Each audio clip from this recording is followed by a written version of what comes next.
Good afternoon, all. My name is Priya Rani, and I've got rank 69 in this year's civil services examination.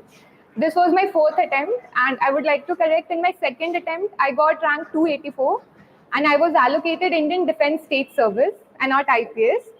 And this was my fourth attempt with economics optional. My journey, I would say I'll start with my BTech. मैंने BTech करा electrical and electronics engineering में. सो economics मेरे लिए उतना ही new है जितना new कोई भी ऑप्शनल किसी के लिए होता है. I started with basic, literally basic demand supply graph जो होता है वहाँ से plotting. So it has been a journey of years. मैंने इलेक्ट्रिकल इंजीनियरिंग के बाद 1 साल बैंगलोर में I worked in Oracle as a software developer. But I realized that I need to leave this place to achieve something that I always wanted to. And I feel I have, and here I am. मैं journey की बात करूँ, because आप सब economics के लिए यहाँ पे बेसिकली बैठे हो. You all want to know how this optional has turn for me. I'll be honest, and I'll also not demotivate you guys, okay? So मेरी जो जर्नी रही है, in my first mains, I got 235 in economics optional. And subsequent 2 mains, I got 262, around 262 in my economics optional. And this year I got 296. तो reason ये है कि ऐसा नहीं है कि पहले I could not have scored that well, but I did not put in effort in my paper 2 of economics optional, which was very important. Paper 1 was always my strength. Reason being मैं technical background से आती हूँ और I have that capacity to understand graphs, जो maps होते हैं, जो diagrams होते हैं. But paper 2 for me was like humanities, and मेरे लिए वो नया था. सारे इकोनॉमिस्ट को पढ़ना, उनके व्यूज को कंसोलिडेट करना and to represent that into the examination. For me that was challenging. उसको मेमोराइज करना, that was challenging. And for that I feel this year I have change my strategy and which is worked very well for my paper 2. मेरी score हमेशा 125 to 130 होती थी paper 2 में, and that's why I used to get 260 के around. This year I got 152 in paper 2. So मैं ये बोलूँगी कि do not neglect paper 2 because it's very scoring. और उसमें आप कम effort से you can actually score really well. मैं I'll let you know मैंने कहाँ से क्या क्या पढ़ाई की. First paper 1 and then paper 2. मैं ज़्यादा motivate नहीं करना चाहती हूँ, मतलब by the other talks जो होता है ना कि मैंने ऐसे किया वो किया. I would stick to the topic so that you get to learn कि economics में क्या करना है, what is the basic focus जो है, not to glamorize the achievement. I'll just switch to that part. I'll start with paper 1 economics. इसमें पहली topic आती है micro economics, then macro economics, money, banking and finance, international economics, growth and development. Yes, that's all. So with microeconomics, I'll tell you topic by topic. अगर आपके पास syllabus है, you can open that in your phone as well. No issues. But I'll tell you syllabus by syllabus मैंने कौन सी topic कहाँ से पढ़ाई की है, so that you get to know कि क्या कहाँ से पढ़ना है. पहली topic जो है microeconomics में, that's Marshallian and Walrasian approaches to price determination.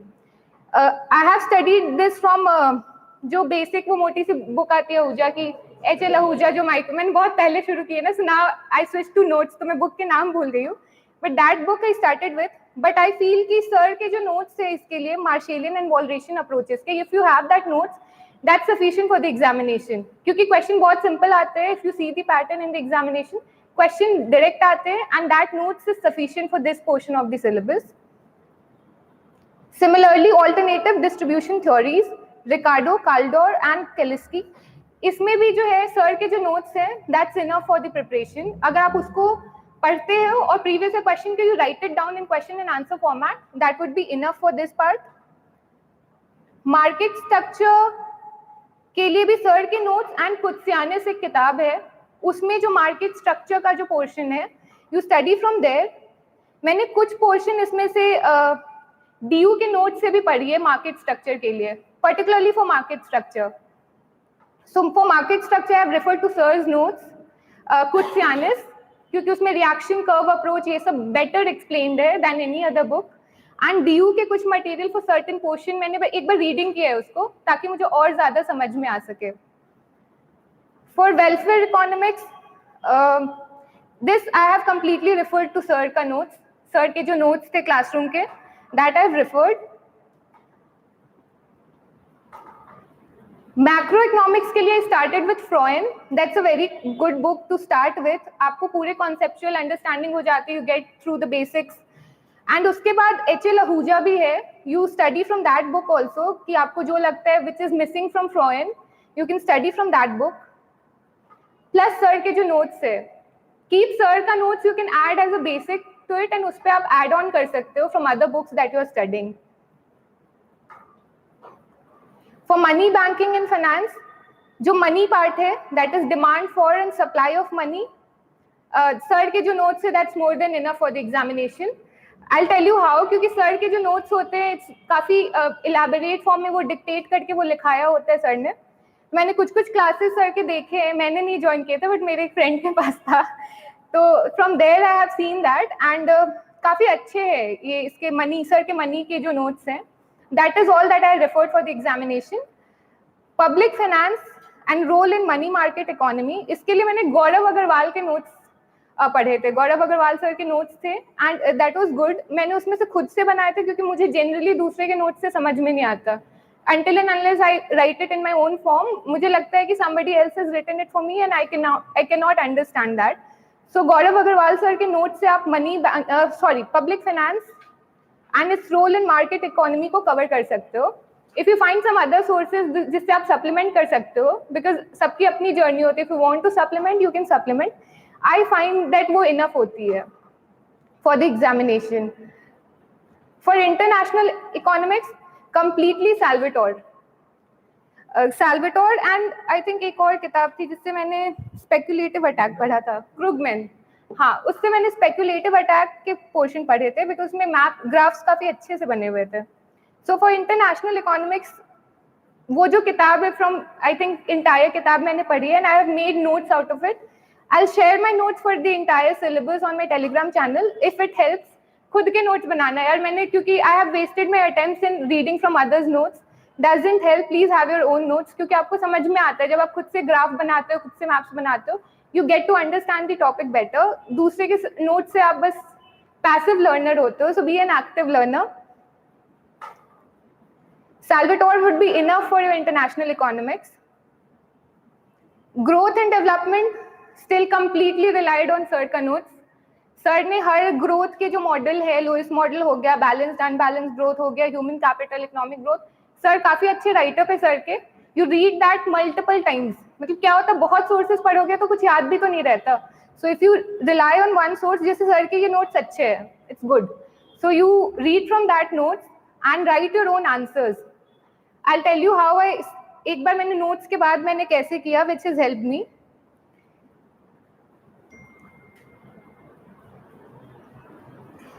Previous year questions बहुत important है for economics optional. All of you must know. अगर आप analyze करते हो, it's very repetitive in nature. मतलब questions repeat ही होते हैं, pattern same ही होता है. So if you practice previous year questions, test series आप लिखो, that will help क्योंकि sir check करते हैं तो that will help you understand कि आप answers कैसे लिख रहे हो.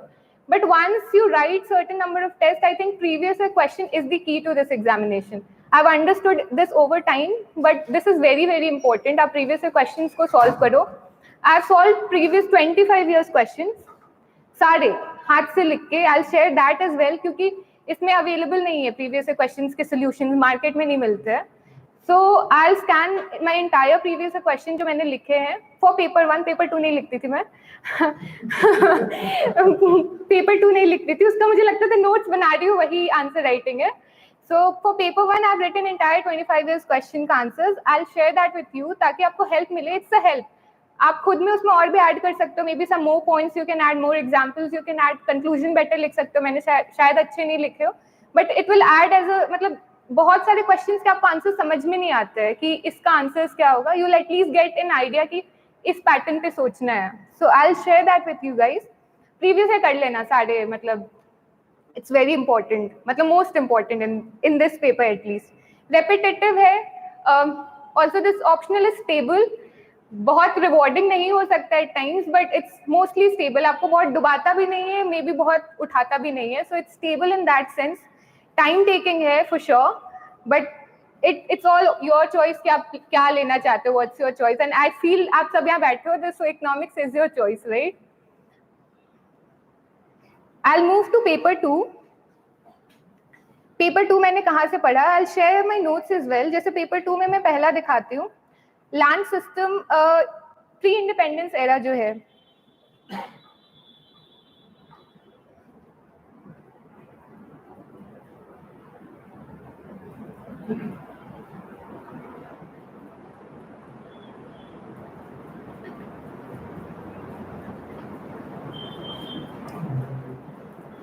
ये मेरा प्री इंडिपेंडेंस का नोट्स है. ये शॉर्ट लिखा है, ये शॉर्ट है नहीं, शॉर्ट दूसरी है. मैं I share that with you. I thought मैं शॉर्ट बनाऊंगी बट ये लॉन्ग हो गया था. सिलेबस मैंने ऊपर में लिखा है, and syllabus wise I have made my notes. जैसे ड्रेन ऑफ वेल्थ है, I have coated all the economist over here जो भी है, और इतने मैंने बहुत सारे इकोनॉमिस्ट प्रिपेयर किए. आई लेट यू नो कि इसका ट्रिक क्या है. मैंने बहुत सारे पेपर्स पढ़े, research papers, but I have used technology as well. मैंने चैट जीपीटी का बहुत इस्तेमाल किया this year in my preparation. वो that has help me in paper 2. Chat GPT पे मैंने इतना प्रॉम्प्ट लिखा कि economist views on drain of wealth, and I got 10, 12, 15 ऐसे views. And out of that मुझे जो लगा that would be helpful, I added it over here. तो सारी जगह एक साथ मैंने I have consolidated different views of economist for drain of wealth. इससे क्या होता है, यू गेट डिफरेंट पर्सपेक्टिव. और लगता है कि यार इतने इकोनॉमिस्ट कोट तो नहीं करने होते, but I feel you should quote in the examination. मैंने बहुत कोट किया है. डिफरेंट इकोनॉमिस्ट जब आप पढ़ते हो तो आपको डिफरेंट व्यूज भी मिलता है. डिफरेंट व्यूज मिलता है मतलब यू गेट वन आइडिया कि इसके प्रोज क्या होंगे, इसके कॉन्स क्या होंगे. एंड जब आप इकोनॉमिस्ट के व्यूज पढ़ते हो, यू गेट वैलिडेटेड कि सही, मतलब कुछ सोच समझ के लिखा होगा. It's not your own perspective. आप में से कोई इकोनॉमिस्ट नहीं है ना. सो economics paper wants that you write like an economist, and that's why quoting economists becomes important. Similarly, syllabus की दूसरी part है agriculture, that is commercialization of agriculture. उसके मैंने notes ऐसे बनाए हैं. This was my long notes. This I made this year. इसके पहले मेरे दूसरे toppers के notes हुआ करते थे. I'll tell you, Abhijit Sinha के notes, rank 19, you must know. तो उनके नोट्स थे पेपर 2 में. I used to refer to that, but मुझे समझ में आया कि खुद के नोट्स नहीं बनाओगे तो you will be stuck around a certain score, because उससे उतनी ही अंडरस्टैंडिंग बनती है. अभी भी बहुत टाइम है. You can build your own notes from scratch, learning from what others have done, but खुद के बनाओ. खुद के बनाओगे तो नंबर आने के चांसेस बढ़ जाते हैं. And then this is the previous question. ये जितने प्रीवियस क्वेश्चंस आए हैं इकोनॉमिक ड्रेन से, मैंने एक साइड लिखा है. And I have thought of कि मैं इंट्रो क्या लिखूंगी, मैं कंक्लूजन क्या लिखूंगी. I have prepared all that. For example, मैं अगर इंट्रो लिखूंगी, ड्रेन ऑफ वेल्थ का कोई भी सवाल आएगा, आई विल रेफर टू दादा भाई नौरोजी का poverty and non British rule in India. ऐसे क्या होता है एग्जामिनेशन में, you have an idea if you study like that. क्या प्रीवियस क्वेश्चंस को पढ़ते हो, देखते हो कि मैं इसमें क्या इंट्रोडक्शन लिख सकती हूँ. इतने इकोनॉमिक्स पढ़ लेते हैं हम, फिर उसमें से हम क्या कोट कर सकते हैं वहां पे इंट्रोडक्शन में, क्या हम कंक्लूड कर सकते हैं. That has help me a lot. जैसे कंक्लूजन में भी आई हैव थॉट कि मैं क्या लिखूंगी. इनमें से जो मुझे याद आएगा I could quote it over there. तो एग्जामिनेशन में उतना प्रेशर नहीं रहता to think from the 100 of economist that you have read, and उसमें से मैं वहां पे क्या लिखूंगी, which is the most relevant. आप यहाँ पे लिख लो. You study, analyse your previous question. ये मैंने हाथ से नहीं लिखे, that's what I told you. Paper 2 मैंने बस एनालाइज किया था प्रीवियस क्वेश्चन कि पैटर्न कैसे आ रहे हैं. कमर्शियलाइजेशन ऑफ एग्रीकल्चर के previous question, and similarly I analyse कि मैं इसको कैसे लिखूंगी, इंट्रो कैसे लिखूंगी. इसके अंदर अगर मुझे पॉइंट्स भी लगते हैं, जैसे questions, examine the factors that facilitated commercialisation of Indian agriculture during the British rule. ये मैंने पूरे लिखे हैं कि मुझे जो लगा, ये आंसर मुझे प्रिपेयर करना चाहिए, बिकॉज मेरे नोट्स में बहुत अच्छे से कवर्ड नहीं थे. So I prepared the entire answer यहाँ पे इस तरीके से. I will be sharing these notes so that it helps you, previous questions and the entire notes. इसको यूज करना, इस पे डिपेंड मत होना.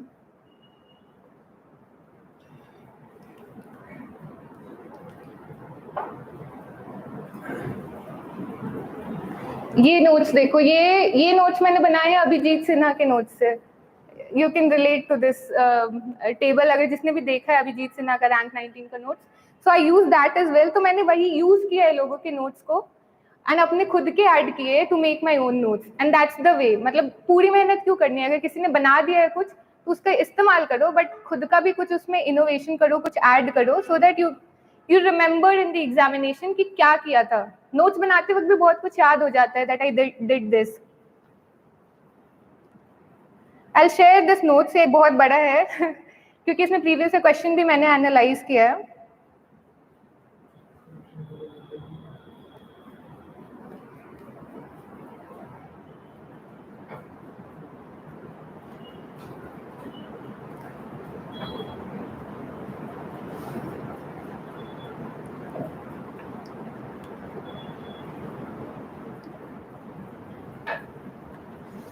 सो आई स्टार्ट, मैंने कैसे कैसे पेपर 2 को किया है. For pre independence era toppers के नोट्स, बाकी रिसर्च पेपर मैंने खुद से पढ़ा है. आई सर्च्ड कि ड्रेन थ्योरी पे कोई रिसर्च पेपर है वैसे करके, and ChatGPT, that's my only source, और प्रीवियस क्वेश्चन की analysis.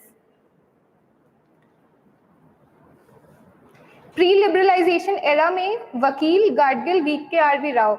I refer to toppers notes. Abhijit Sinha की जो नोट्स थी उसमें प्रिपेयर था, आई स्टडीड फ्रॉम दैट, उसी से हो गया था ये portion cover. Agriculture land reform में आता है आपका land reform and land tenure system, green revolution, capital formation in agriculture. इसमें से land reform and land tenure system मैंने टॉपर्स के नोट्स से ही किया था. मेरा नोट्स भी उसी के बेसिस पे था, एंड उसमें मैंने अपने रिसर्च पेपर्स ऐड किए थे कुछ कुछ. Abhijit Sinha, rank 19, paper 2 notes.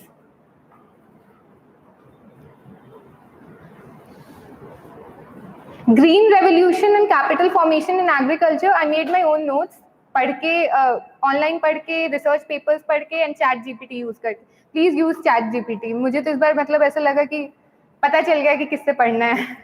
तो it is very helpful if you prompt, उसको सही प्रॉम्प्ट दोगे कि इसके बारे में बता दो, it will give you a diversified set of answer. मतलब ऐसा नहीं लगेगा कि आप एक ही तरह के आंसर्स, एक ही तरह के पॉइंट्स लिख रहे हो, और काफी डाइवर्सिफाइड सेट ऑफ आंसर्स देगा, and from there you can prepare. ऐसा है कि मतलब I can not read 20 economist के paper on one particular topic. What I can do is read 2-3. मुझे आइडिया लग गया पूरे टॉपिक का, but I want more to be quoted in the examination, and उसके लिए इट हेल्प्स. 2-3 रिसर्च पेपर्स पढ़ लिए ताकि टॉपिक की अंडरस्टैंडिंग हो गई, and then you do ChatGPT कि बताओ मुझे इकोनॉमिस्ट के व्यूज इस पर्टिकुलर टॉपिक पे, and it will list you 12-15 ऐसे इकोनॉमिस्ट. उसमें से यू चूज कि क्या आपको सही लग रहा है, विच यू थिंक कि ये मैं याद कर पाऊंगी. नाम भी इजी होने चाहिए. That was also my criteria, that I could quote this name. Then industry trends in composition and growth. This I refer to Abhijit Sinha's notes plus research papers. मैंने किस में क्या रिसर्च पेपर पढ़े, I have a list of it. I have shared it on my Telegram channel. आप वहाँ से देख लेना. उसमें topic wise I have listed, मेरे इस टैब में है नहीं. I'll share and show you.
I'll show you once it opens.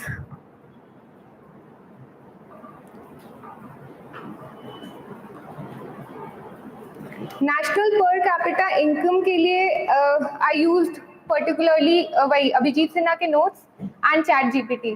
Chat GPT इसमें बहुत हेल्पफुल था for pattern, trends, aggregate and sectoral composition. ये मुझे चैट जीपीटी से ही एक्चुअली समझ आया. ये बहुत बार क्वेश्चंस रिपीट हुए प्रीवियस क्वेश्चन में, so you can study from there.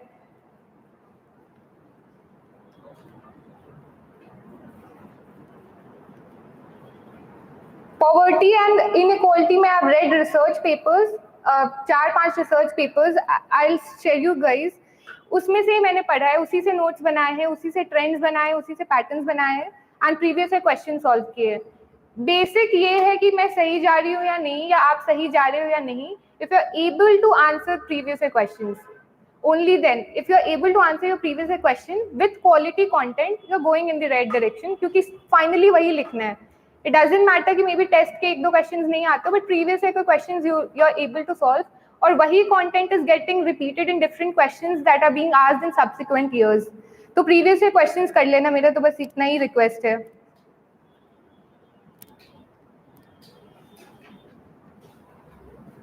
For agriculture and WTO, agriculture and WTO के लिए मैंने ChatGPT यूज किया था, गूगल यूज किया था, और रिसर्च पेपर्स इसमें मैंने पढ़े थे, विश्वजीत धड़ के 1-2 पेपर्स पढ़े थे। फूड प्रोसेसिंग के जीएस के जो नोट्स थे, I use that, and ChatGPT से मैंने यही गूगल किया था कि tell me economist views on food processing, both on both side, whether it's helpful for the economy, not helpful for the economy, both side, उसके मैंने notes बनाए थे। That's why I am saying कि this year 152 goes to ChatGPT, मैंने कुछ नहीं किया। So it was very helpful actually। वो उसने ना summarize करके gave me consolidated material at एक place पे, and वहाँ से you can choose the one you want to quote in your own examination।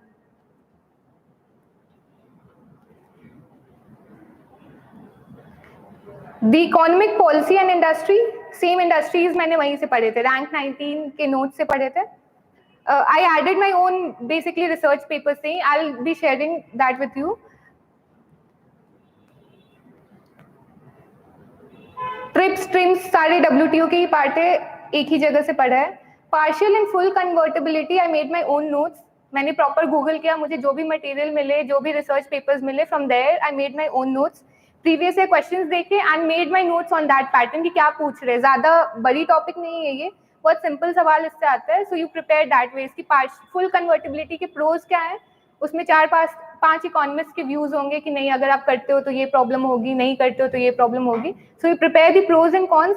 इस टॉपिक में इतना ही चाहिए होता है, so that will help. 2-3 page के notes would be sufficient for this topic. हाँ, new economic policy and public finance, fiscal responsibility act तो आप नॉर्मल गूगल से पढ़ सकते हो। 12th फाइनेंस कमीशन, ये अभी तक यहाँ सिलेबस में 12th फाइनेंस कमीशन लिखा है, जबकि 15th आ गया है, बट वो क्वेश्चन 12th ही पूछते हैं। So, कर लेना प्रिपेयर, मैंने नहीं किया था। So I couldn't attempt that portion of question because they were continuously asking। मुझे लगा कभी तो अपडेट होंगे तो 15th पूछेंगे, मैंने 15th तो प्रिपेयर किया है, 14th भी प्रिपेयर किया था, पर ये 12th नहीं किया। तो 12th कर लेना प्रिपेयर, वो 12th पे ही हटके, वो 15th उनके लिए नहीं आया अभी। So prepare this portion. इसके लिए भी मैंने पेपर्स पढ़े बहुत सारे, मतलब I think 6-7 research papers I have studied, and उससे I have made my own notes, and that was sufficient for this portion. You will be able to answer it. ChatGPT तो हमेशा ही आएगा, that is constant in my paper 2 this year. Then new economic policy and monetary system, role of RBI under the new regime.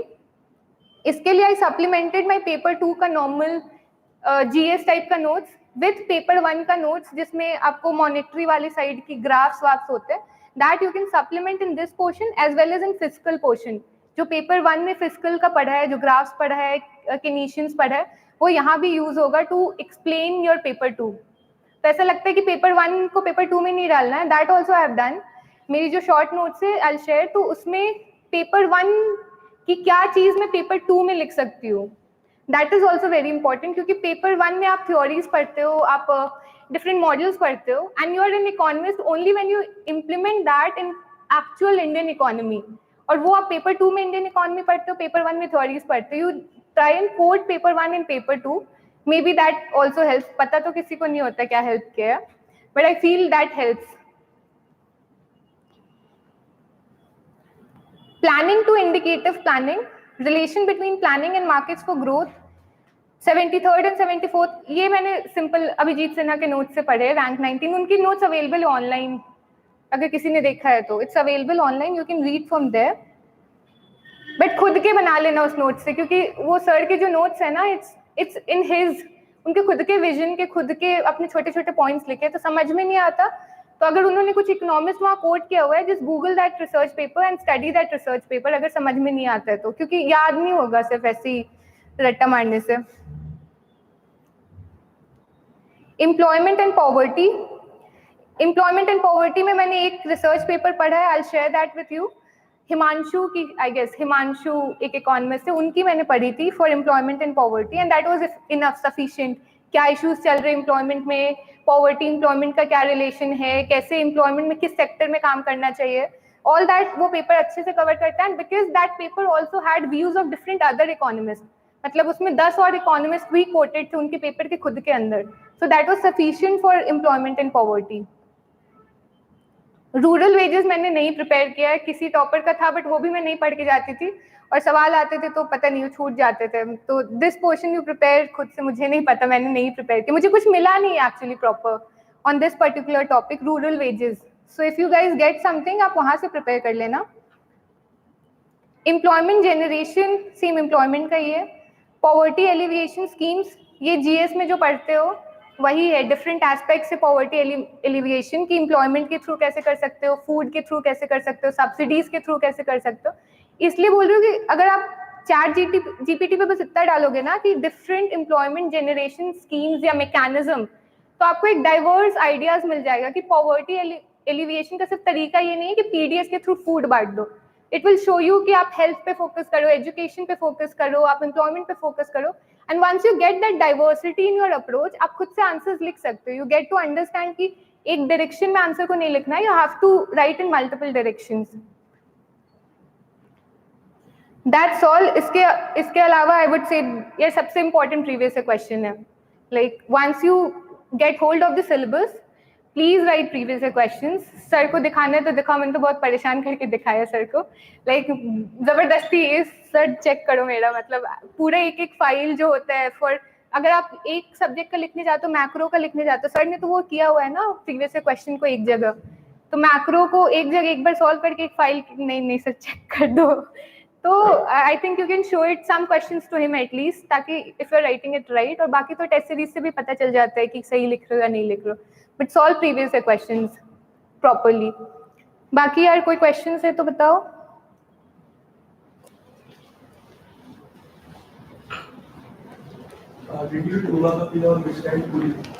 क्या उमा कपिला पढ़ा था एक बार शुरू में, फर्स्ट अटेम्प्ट में आई स्टडीड उमा कपिला एक बार just to get idea of the entire thing, but उससे कोई नोट्स नहीं बनाए थे। I did not use it as a base for my notes. And Mishra and Puri? नहीं, मिश्रा एंड पुरी नहीं पढ़ी थी, बहुत मोटी है ना, शायद वही वाली किताब की बात। नहीं मोटी किताबें नहीं पढ़ती। सो उतना ही पढ़ती हूँ जितना मुझसे मेरे दिमाग में घुसे और मुझे याद हो जाए। उसको पढ़ने में यार इतना टाइम लग जाएगा, फिर then get notes out of it. तो मुझे लगता है कि it's also about smart work. पहले से पढ़ रही थी ना इतना कुछ, but this year smart work. ChatGPT एक बार बताएगा ना 15 इकोनॉमिस्ट, मैं 15 इकोनॉमिस्ट के रिसर्च पेपर्स क्यों पढूं इफ इट्स लाइक अवेलेबल। अगर technology is helping us, use करते हैं उसका। मैं तो पूरा टेक्नोलॉजी पे ही भेज दूं, मेरे नोट सारे ऑनलाइन, सब कुछ, मतलब यही टैब लेके घूमती रहूंगी तो मेरा प्रिपरेशन हो जाएगा। तो मेरी पूरी प्रिपरेशन इस टैबलेट में ही है। एवरीथिंग जो मैंने ऑफलाइन भी बनाई है उसको भी मैंने ऑनलाइन कन्वर्ट कर लिया, because this year I was undergoing training. तो कभी मैं जैसलमेर में होती थी, कभी अमृतसर में हो रही हूँ, कभी मैं हैदराबाद में हो रही हूँ, and I can not have my files and notes अपने साथ, तो everything was on my tab, वो पोर्टेबिलिटी के लिए। So it's enough. Did you use any model PYQ solutions? Model PY कोई है अवेलेबल? एक टॉपर की है, नहीं, मैंने तो नहीं यूज करी है।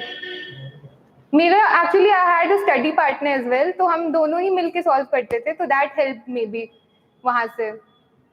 कोई टॉपर्स के नहीं, अगर है अवेलेबल तो यूज कर लो यार, मुझे नहीं पता था।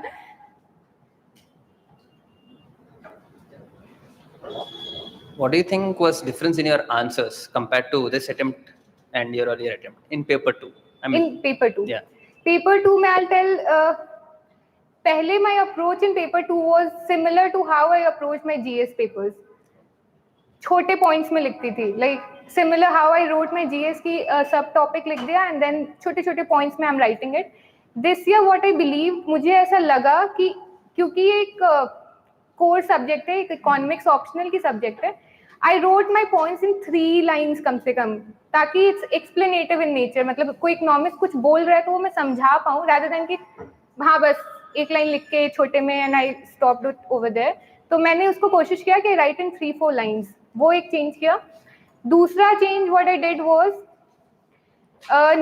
before my conclusion I tried to write way forward कि आगे क्या किया जा सकता है इसमें, या try to relate it with current. जैसे प्री इंडिपेंडेंस में तो नहीं हो पाएगा, बट अदर क्वेश्चन जो है उसमें वे फॉरवर्ड लिखने की कोशिश की कि इंडस्ट्रियलाइजेशन की मान लो ट्रेंड है 1980s तक की पूछी, तो मे बी वे फॉरवर्ड में मैं लिखूं कि अभी क्या कर सकते हैं. एंड कंक्लूजन में भी this time I quoted economist कि दिस इकोनॉमिस्ट थिंक्स कि ये पोर्शन जो है वो ऐसा था, बट अगर हम इस पे फोकस किया होता हमने तो maybe some other results could have been expected. I think that would act as a guiding light in the future. तो ऐसे करके introduction economist I used to start my introduction, most of the questions. Conclusion I used in economist. One I added was way forward, and fourth change that I made कि GS type का नहीं लिख के economics type का paper लिखा है.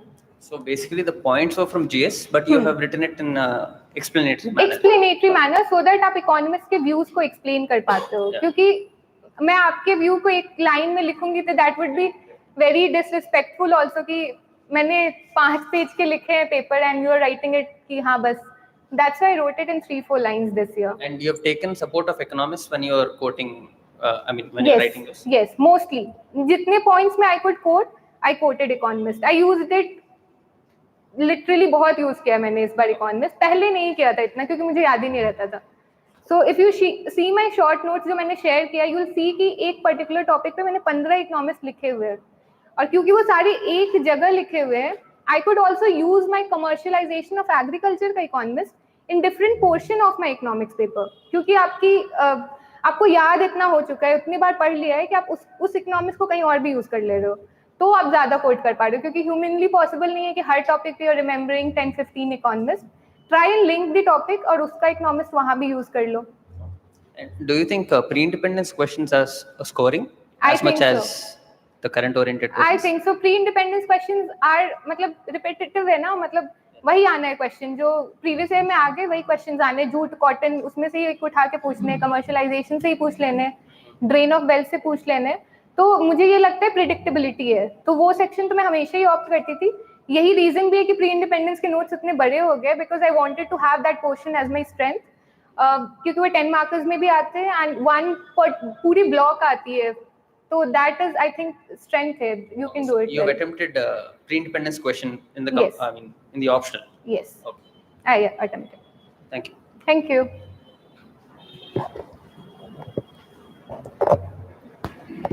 आपने जो रिसर्च पेपर्स का जो अप्रोच बताया है, मतलब मैंने फर्स्ट टाइम ही सुना है कि रिसर्च पेपर आपने थॉरोली पढ़े हैं, तो उसके बारे में थोड़ा, जैसे होता है कि रिसर्च पेपर में भी क्वालिटी होती है, तो वो क्वालिटी स्कोपस का होना चाहिए या कैसा? तो जैसे आपने हिमांशु का भी नाम लिया, तो वो मतलब अच्छे जर्नल में है या नहीं है, तो वो कैसे हम क्लासिफाई करेंगे? मतलब हमें बेसिकली अच्छा एक रिसर्च पेपर मिले तब हम पढ़ेंगे उसका. राइट. जैसे कंक्लूजन होता है हर रिसर्च पेपर में, पहले मैं वही पढ़ती थी कि what this paper tries to say. अगर कुछ सब्सटैंटिव बोल रहा है then I use to see the entire paper. पहला ये. दूसरा, मुझे जैसे टॉपर्स के नोट्स में अगर किसी इकोनॉमिस्ट को कोट किया हुआ है तो मैं गूगल ही करती थी कि इस इकोनॉमिस्ट के क्या क्या पेपर्स हैं, और उसमें से मैं देखती थी, मतलब ऐसे देख लो कि कुछ सब्सटैंशियल कवर कर रहा है या नहीं है. अगर लग रहा है कि काम का है तो पढ़ लो. कभी कभी पढ़ने के बाद भी लगता है कि काम का नहीं है, तो that is a trial and error process. But पता चल जाता है एक बार जब आप स्क्रॉल करोगे ना पूरे उसको, you will get to know कि इसमें काम का है कि नहीं.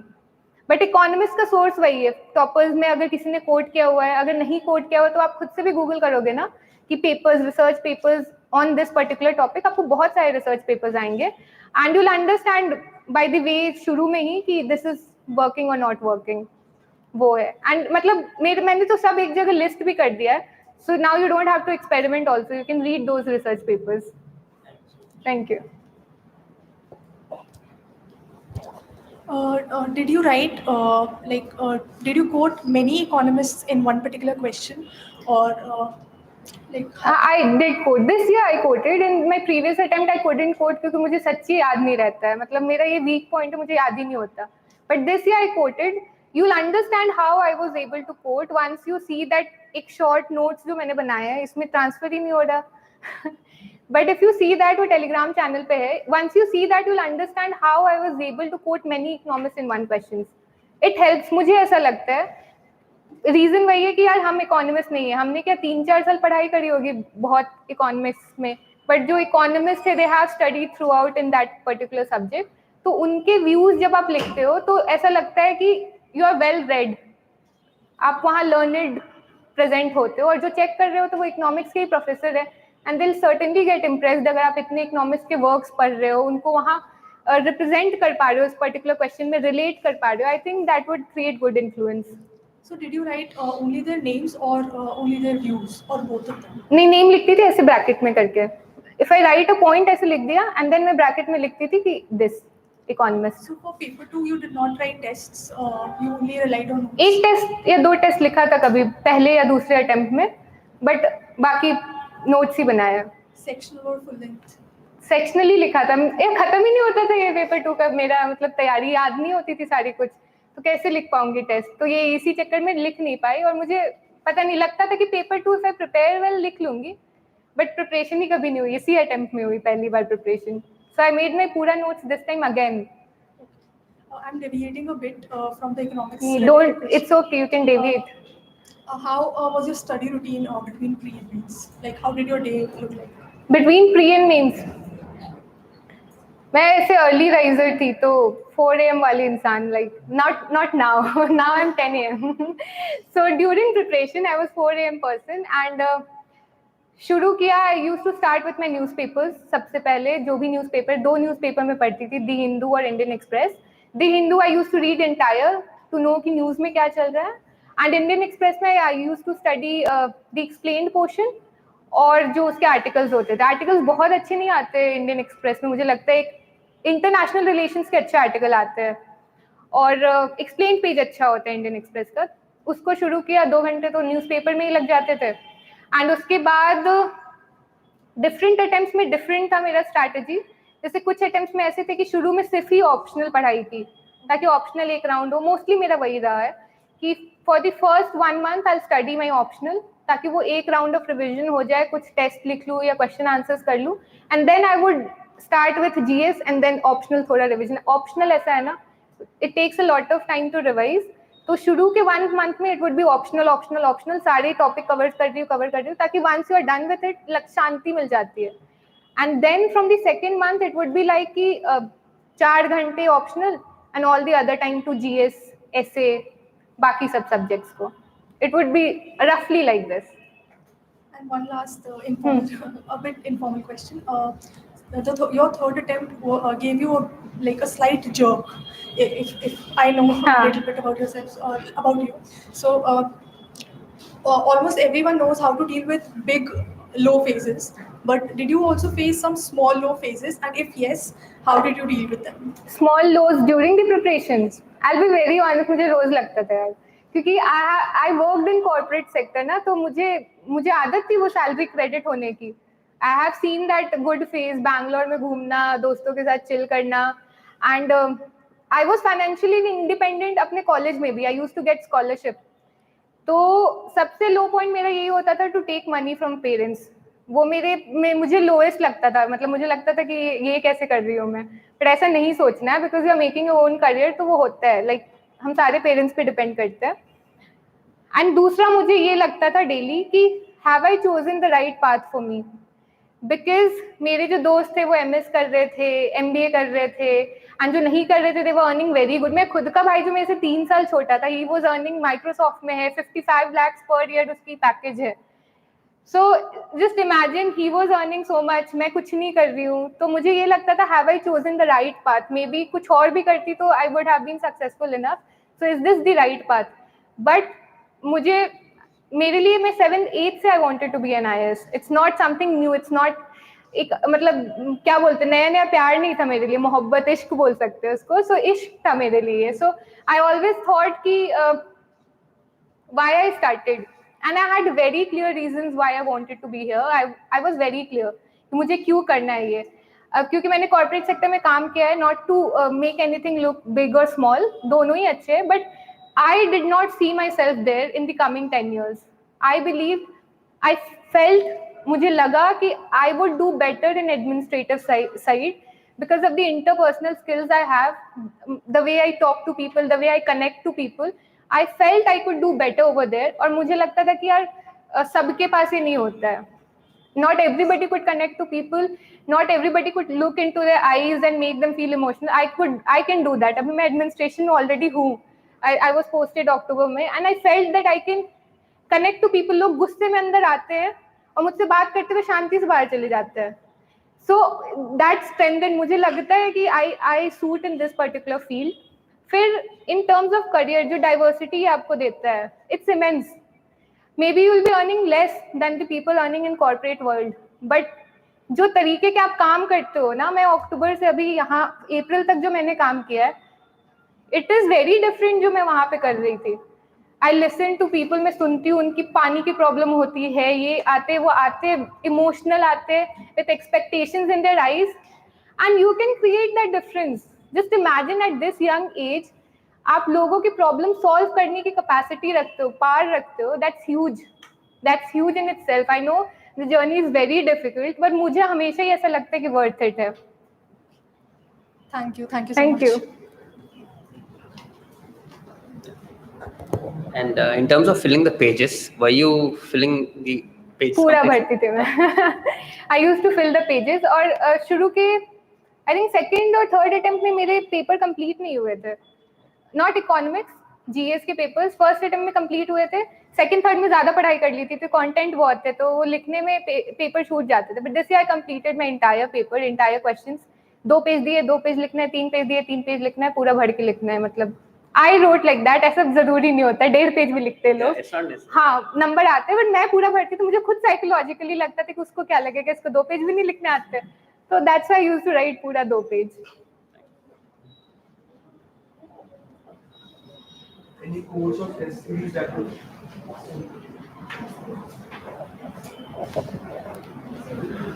ma'am, like you started a new era for using the chat GPT, so how we can use it in our general studies? हाँ, जनरल स्टडीज में भी यूज कर सकते हो. जो सिलेबस की टॉपिक है ना, फॉर एग्जांपल कोई भी सेपरेशन ऑफ पावर है, एक मान लो पॉलिटी में टॉपिक है, उसको चैट जीपीटी पे प्रॉम्प्ट दे दो कि tell me about separation of power in India, या उससे कुछ बेसिक आ जाएंगे. कोर्ट में articles related to that, court में जजमेंट्स रिलेटेड टू दैट, मिल जाएगा एक जगह ना. क्यों 10 कोचिंग का निकाल के मटेरियल, कहीं से कुछ कहीं से कुछ, you will get a very nice consolidated. वहां से कर सकते हो. How will I know that how to filter from ChatGPT, because वो भी तो बहुत सारे मटेरियल दे देंगे. नहीं, बहुत सारे नहीं देते. जैसे अगर सेपरेशन ऑफ पावर पे दोगे तो वही देंगे ना, 211 212 जो वो आर्टिकल्स है वही देते, वो भी वही देते हैं. तुम खोज के भी वही निकालोगे और चैट जीपीटी भी तुम्हें वही देगा. फिल्टर कर लोगे, मतलब इतना भी इंफॉर्मेशन बॉम्ब नहीं है. Try and use it. अगर आपको लगता है कि it's helping, then use it. मुझे for me it was helpful. Even GS में भी I have used it. Reason मैं बताती हूँ. GS3 में मुझे हमेशा ही कम मार्क्स आते थे. एंड यू गाइज जिनकी इकोनॉमिक्स ऑप्शनल है, बी वेरी केयरफुल. जाके वहाँ ना GS3 में इकोनॉमी के क्वेश्चन में एकदम इकोनॉमिस्ट नहीं बन जाना है. And that's what I did. वहाँ काफी इकोनॉमिक्स लिखा, GS3 में हमेशा ही कम नंबर आते थे. This year I tried studying GS3 like a GS3 paper, GS के पेपर जैसा. इकोनॉमिक्स की कोई टॉपिक है, उसको मैंने चैट जीपीटी से डाइवर्सिटी के लिए समझा. फॉर एग्जाम्पल, अगर कोई इकोनॉमिक्स की पॉइंट बोल रही है, तो मे बी फीमेल इक्वालिटी की भी कोई पॉइंट आएगी उसमें. फॉर एग्जाम्पल, अगर आप एम्प्लॉयमेंट के बारे में लिख रहे हो, तो female employment will also be an important part. Sustainable development will also be an important part for GS at least. And that is very helpful. नहीं तो आप फिर इकोनॉमिस्ट ही बन जाते हो, वहाँ पे बस एक ही तरह के व्यूज लिखे जाते हो, एक ही तरह के पॉइंट्स लिखे जाते हो. You feel you are writing quality content, but वो रेपिटेटिव हो जाता है for GS paper. Ma'am, a bit of different question. Like you came from corporate to here, and there was very high chances of someone to be not being qualified. So like we are surrounded with the people in ORN that have all civil services involvement, but why you stayed away from here, and how you stay focused by staying away in Rajouri Garden area? Reason उसका यही था कि मैं आई थी इधर ORN ऐसे material लेने, तो मैंने देखा कि लोग मतलब चलते चलते न्यूज़पेपर पढ़ रहे हैं. मुझे लगा इधर लोग ज्यादा पढ़ाई कर रहे हैं, मैं इतना नहीं पढ़ पाऊंगी.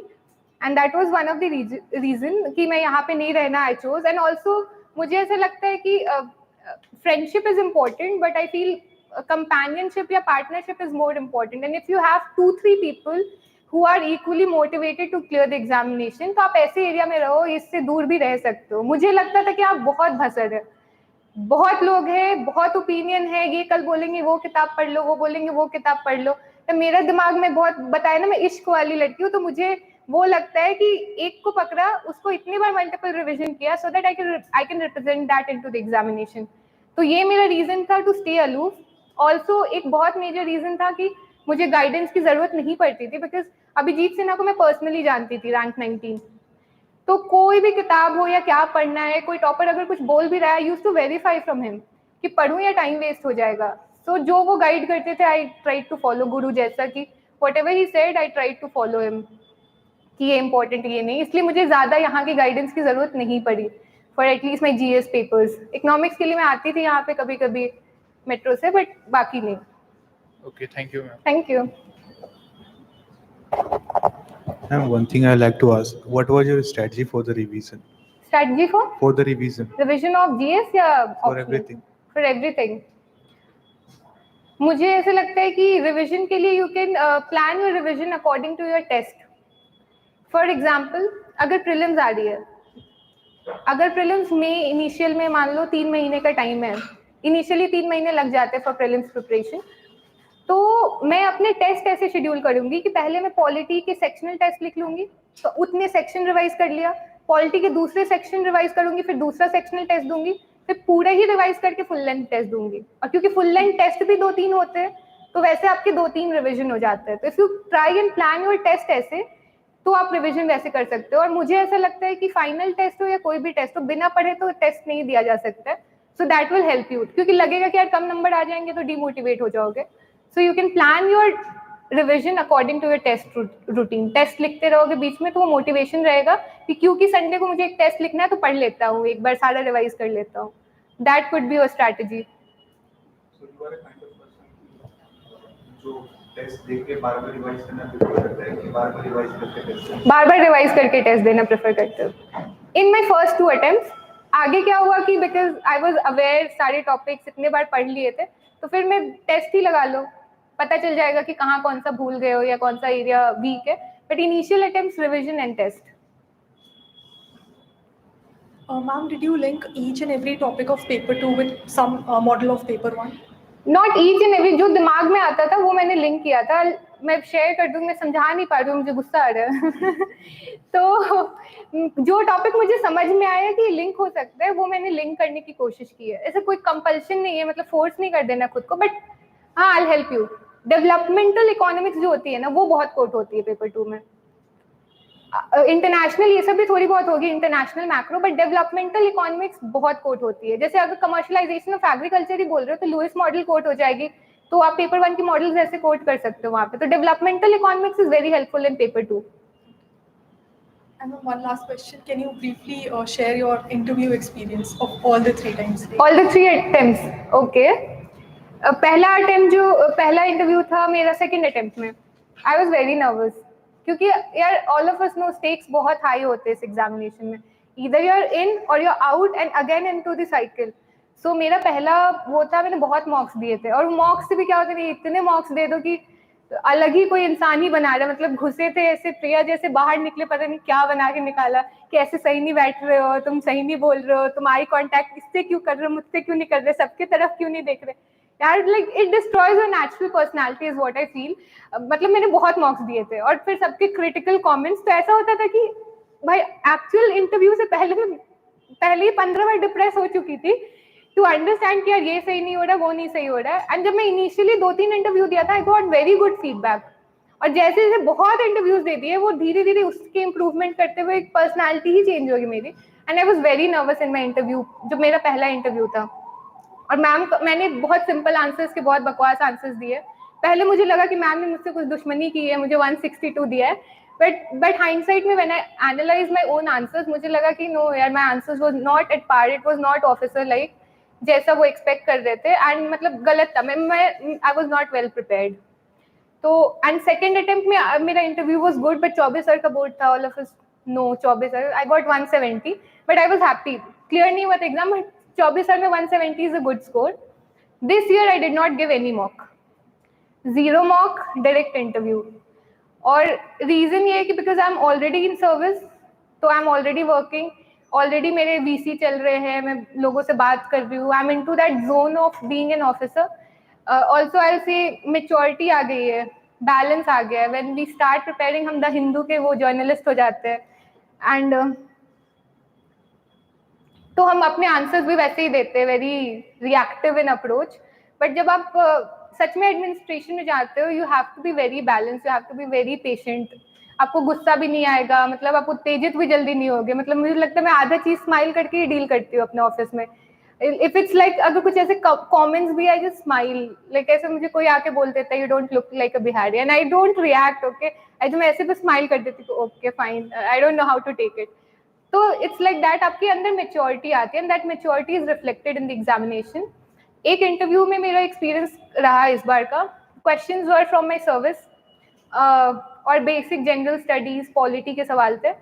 वन ऑफ उसमें जो एक सर थे, उन्होंने मुझसे पूछा था कि Priya tell me one question that you thought we would ask you but we didn't ask you. मुझे लगा कि यार क्या बोलूँ, इकोनॉमिक्स बोल दूँ क्या, क्योंकि इकोनॉमिक्स पूछते ही नहीं मुझसे इंटरव्यू में यार, कभी नहीं पूछा मुझसे. तो मैंने सोचा इकोनॉमिक्स बोल दूँ क्या, बहुत पढ़ाई की है, कुछ अच्छा बोल दूंगी. फिर मुझे लगा कि नहीं. I told him sir no sir, I don't have any such question in my mind. ज़्यादा दिन था नहीं, 12 जनवरी को ही मेरा इंटरव्यू था. बट सर इंसिस्टेड, बोले नहीं मैं तुम्हें 2 मिनट देता हूँ, तुम मुझे सोच के बताओ what would be one question that you predicted but we didn't ask. I just smiled and said कि sir may be introduce yourself could have been a question. And that was a very light moment. सारे मतलब मुस्कुरा रहे, एक दूसरे को देख रहे हैं, and that shows your presence of mind.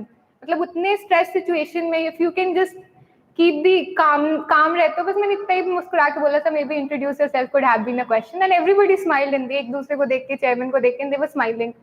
So that tested your presence of mind कि आप वहाँ पे वो फॉल्टर नहीं हो जा रहे हो. कुछ भयानक बोल देती तो सर इंडियन इकोनॉमी पूछ लो, है ना. सो वो ही होता है जनरल, बिकॉज आपको लगता है कि इसमें तो मैं बहुत स्ट्रांग हूँ, ये पूछ देती हूँ. But you can keep it light. That helps maybe.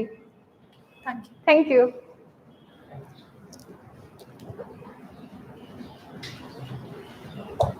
Ma'am PYQs बहुत ज़्यादा हैं, जैसे अभी 750 से ज़्यादा PYQs हैं. इसको solve just a second. Hello, हाँ जी नमस्ते जी. मैं आपको कॉल करती हूँ, सेक्शन में हूँ, मैं आपको कॉल करती हूँ. ओके जी, ओके थैंक यू. हाँ मैम PYQs बहुत ज़्यादा हैं, 750 से ज़्यादा PYQs हैं, तो PYQ सॉल्व कैसे करें? First thing. And second thing is इस बार मैम मेंस पेपर 2 में मैम बहुत सारे क्वेश्चन डायरेक्ट मिश्राइनपुरी से उठाए गए हैं. किससे उठाए गए? मिश्राइनपुरी से. ओके. डायरेक्ट क्वेश्चंस उठाए गए, डायरेक्ट वर्डिंग्स भी सेम ही है. क्वेश्चन उठाए गए, मुझे नहीं पता यार, पढ़ी नहीं मिश्राइनपुरी, सही में नहीं पढ़ा है, विश्वास कर लो, मतलब सच ही बोल रही हूँ. मिश्राइनपुरी नहीं पढ़ा, रीजन वही बहुत मोटी किताब है और कोई भी चीज कहीं से उठाई नहीं जाती है. मेरे सेकंड अटेम्प्ट में पेपर बहुत डिफिकल्ट था. If you look at, I think sir नहीं, फर्स्ट अटेम्प्ट 2020 के इकोनॉमिक्स के पेपर देख लो, सबकी हालत खराब थी, नंबर ही नहीं आए थे उस ईयर इकोनॉमिक्स पेपर में, बहुत बेकार पेपर आई थी. उसके बाद ही आने के बाद मुझे पता चला कि अरे DU से उठाई गई है, DU के मटेरियल से उठाई गई. आई ब्रॉट DU का मटेरियल वहां से, उसके बाद तो कभी नहीं आया, किसी साल नहीं आया. तो कोई चीज कहीं से उठाई हुई नहीं है. ट्रस्ट मी, सिलेबस के जो टॉपिक्स है ना, उन पे अगर आप प्रॉपर नोट्स प्रिपेयर करते हो, प्रॉपर डेटा, इकोनॉमिस्ट, फिर प्रीवियस ईयर क्वेश्चन से उसको सप्लीमेंट करते हो, दैट वुड बी इनफ. फिर ये नहीं लगे कि यहाँ से आई है, आपको लगे सिलेबस से आई है. That's how I relate to this examination. Syllabus GS में भी मेरा यही रहा है पॉइंट ऑफ व्यू कि सिलेबस, उस पे नोट्स, उस पे मेरी मटेरियल, उसके रिविजन, उसके प्रीवियस ईयर क्वेश्चन, एग्जामिनेशन. कहाँ कौन से किताब से, किसके मटेरियल से कोई मतलब नहीं बनता. Your notes, your syllabus, your previous year questions, that's enough. PYQ बहुत ज़्यादा है मैम, 750 से ज़्यादा PYQ है, तो कैसे उसको सॉल्व करें? डेली भी करेंगे तो भी 2 साल लग जाएगा. रेपिटेटिव है ना, जैसे मार्शेलियन वॉलरेशन पे 10 क्वेश्चन आ चुके होंगे, सबको नहीं लिखना, बट एक बार लिख लिया तो यू गेट अ क्लैरिटी ना. डेवलपमेंटल इकोनॉमिक्स में जितने मॉडल्स है, उन पे रेपिटेटिव काइंड ऑफ क्वेश्चन ही है. मतलब अगर एक बार आपने लुईस मॉडल का आंसर लिख लिया, प्रॉपर इंट्रो, प्रॉपर कंक्लूजन, कहाँ पे वहाँ पे क्या बोलते हैं उसको, अजम्पशंस, इस तरीके से एक बार बना लिया, देन 4 बार और आए तो doesn't matter, you just look into it, हाँ ये तो मैंने बनाया ही, ऐसे आंसर कर लूंगा, है ना. First of all, congratulations. Thank you. Ma'am paper 1 और पेपर 2 इकोनॉमिक्स ऑप्शनल के इतने सारे नोट्स हो जाते हैं, तो एंड मोमेंट पे एग्जाम से पहले रिवाइज कैसे करते हो? पेपर 2 के मेरे भी बहुत नोट्स हो गए थे, देखा ना प्री इंडिपेंडेंस का नोट्स, अपनी में कहानी बना दिया था मैंने, बट मैंने उसको शॉर्ट कर लिया पेपर 2 के लिए। फॉर एग्जाम्पल सिलेबस की जो टॉपिक्स है ना, जैसे land system and it's changes है, मैंने ऐसे 3 कॉलम बनाए हैं, शेयर करूँगी तो पता चलेगा। फिर लैंड सिस्टम एंड चेंजेस लिखा, जितने इकोनॉमिस्ट थे लिखा, उस पूरे नोट से अगर कुछ भूल जाती थी और लगता था कि अच्छा है इंपॉर्टेंट है, वो भी वहाँ लिख लेती थी। बट बेसिक हाँ, और कोई ग्राफ हुआ, कोई एग्जाम्पल हुआ, बेसिक आपको याद वही रखना है। मतलब अगर कुछ बोलोगे कि किसकी मल्टीपल रिविजन चाहिए, मल्टीपल रिविजन उसकी चाहिए जो याद रखनी है। अंडरस्टैंडिंग की मल्टीपल रिविजन नहीं चाहिए होती है, बिकॉज वंस यू अंडरस्टैंड कि ब्रिटिश टाइम में ड्रेन ऑफ वेल्थ क्या था, दैट इज नॉट रिक्वायर्ड ना। आप समझ गए हो कि ड्रेन ऑफ वेल्थ वो कैसे करते थे, but you have to remember economist के क्या व्यूज थे उन पे, वो क्या बोल रहे थे एक्सटर्नल ड्रेन के बारे में, वो क्या बोल रहे थे इंटरनल ड्रेन के बारे में। And if you remember that, आप बेसिकली सारे कंटेंट ही रिमेंबर करते हो, क्योंकि कंटेंट वही है, बाकी अंडरस्टैंडिंग है। वो तो आप 2-3 बार अपने प्रॉपर नोट्स को पढ़ते हो, यू गेट, पता चल जाता है। बट इकोनॉमिस्ट याद रखते हो, that's when you represent in the examination. और मैम पेपर 1? पेपर 1 के जैसे जो नोट्स हुए, उसके मैं एक ही चीज किया था, ऐसे ग्राफ बनाया और अजम्पशंस जो होते थे वो लिख लिया। कुछ कीवर्ड्स हुए कि इसमें ये लिखना चाहिए, वर्ड होना चाहिए, मैं एग्जैक्टली बता नहीं पा रही हूँ, बहुत टाइम हो गया मुझे पढ़े हुए, बट जो उसमें कीवर्ड्स होते थे ना, वो मैं वहाँ लिख लेती थी और उतना ही रिवाइज कर लिया एग्जाम से एक दिन पहले। Ma'am second question is, though it is not related to the economics option, आप न्यूज़पेपर को कैसे डील करते थे? जैसे कई बार आपने अभी बताया आप 2 न्यूज़पेपर पढ़ते थे, और अगर हम 2 न्यूज़पेपर पढ़े भी, तो जैसे अगर कोई मेंटर होता है, हम उनसे बात करते हैं तो वो लोग कहते हैं कि न्यूज़पेपर के नोट्स बना लो, या फिर आप न्यूज़पेपर को अच्छे से यूटिलाइज करो। बट एंड मोमेंट पे अगर मैं न्यूज़पेपर के नोट्स बना भी लूँ, बट एंड मोमेंट पे रिवाइज करने में बहुत प्रॉब्लम होगी, तो न्यूज़पेपर के नोट्स बनाने चाहिए या फिर एक बार ही न्यूज़पेपर रीड करके जो करंट अफेयर मैगजीन आती है इंस्टीट्यूट, वो सब रेफर करनी चाहिए? यार सबके अलग व्यूज है, मैं अपना बता देती हूँ। मैं न्यूज़पेपर की ऐसे फॉलोअर हूँ, मुझे न्यूज़पेपर्स पढ़ना अच्छा लगता है और मुझे लगता है कि एक वो फ्लो पता चल जाता है। प्लस जो टॉपिक मुझे लगता है कि ये इंपॉर्टेंट तो चल रहा है न्यूज़ में, मैं न्यूज़पेपर से बनाती थी उन टॉपिक के नोट्स। मतलब अगर मुझे कोई पॉइंट्स अच्छे लग गए, कोई एग्जाम्पल अच्छे लग गए, कोई डेटा उसमें अच्छा लग गया, मैं वो नोट्स में बना लेती थी। वो टॉपिक लिखा, उसके नोट्स बना लिए। But at the end of month जब वो आती थी मंथली मैगजीन, उससे भी मैं देखती थी कि कोई टॉपिक छूट तो नहीं गया, और अगर छूट गया है तो उसी में हाईलाइट कर दिया। मैं वन नोट पे बनाती थी। आई विल शो यू, इसमें होगा one note.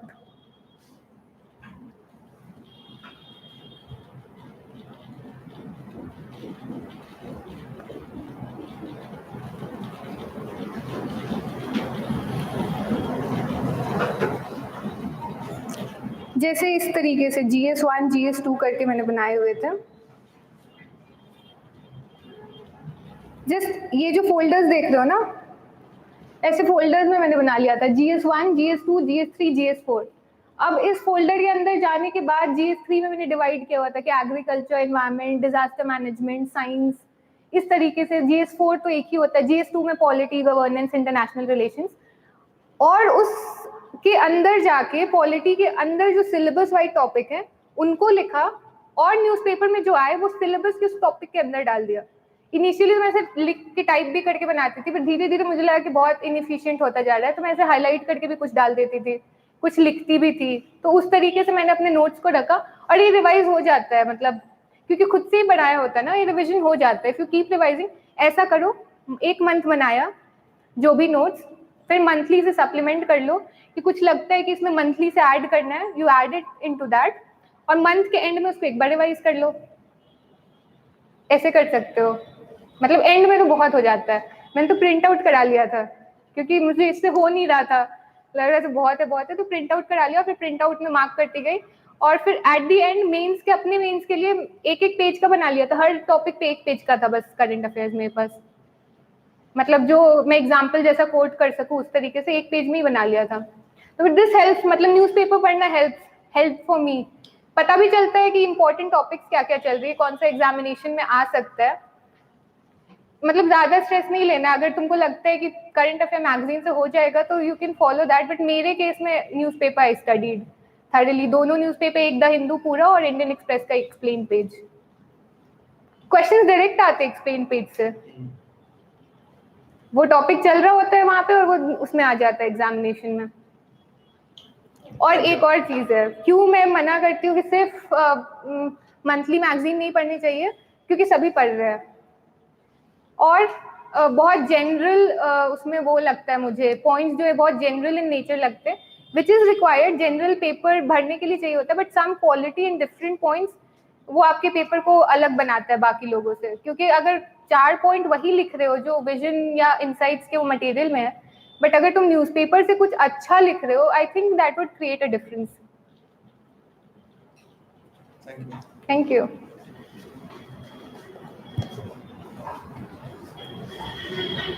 How you use the budget in writing your answers? Budget मैंने वही पढ़ा और बाद में उसको अपने टॉपिक में, सिलेबस के टॉपिक में उसको इंसर्ट कर देती थी। पहले तो नॉर्मल बजट का नोट्स ही बनाती थी मैं, डायरेक्ट फाइनेंस मिनिस्टर का स्पीच सुनते हुए ही अपने बजट के नोट्स बनाती थी। मतलब उस समय जस्ट नहीं, बट जब यूट्यूब पे आ जाता था तो उसका मैं ऐसे सुनते रहती थी। सेम उसकी पीडीएफ भी आ जाती है, अगर आप देखोगे बजट की पीडीएफ आ जाती है ओरिजिनल, उसको एक ऐसे टैब में खोला एंड वो बोलती रहती थी, तो मुझे ध्यान भी रहता था कि हाँ she said this in budget, she said this in budget, and वहां से डायरेक्टली इधर से फिर कॉपी करके अपने नोट्स में डालती गई। और बाद में जब उसको रिवाइज करते रहोगे ना तुम, तो जब अपने नोट्स कर रहे होगे, फॉर एग्जाम्पल अगर इंडस्ट्रियलाइजेशन पढ़ रहे हो तो तुम्हें याद आएगा कि बजट में तुमने कुछ ऐसा पढ़ा है और तुम वहां साइड में लिख दोगे कि बजट 2023 में ये बोला गया है, I quote this. That's how integrate बाद में होता है, शुरू में अलग से ही नोट्स होता है, बट जब तुम रिविजन बार बार करते हो you will just place it over there कि हाँ ये बजट में पढ़ा था या इकोनॉमिक सर्वे में ये पढ़ा था। इकोनॉमिक सर्वे का मैंने एक जगह सारा नोट्स भी बनाया है, तो वो भी कोट करने के लिए हेल्पफुल रहता है।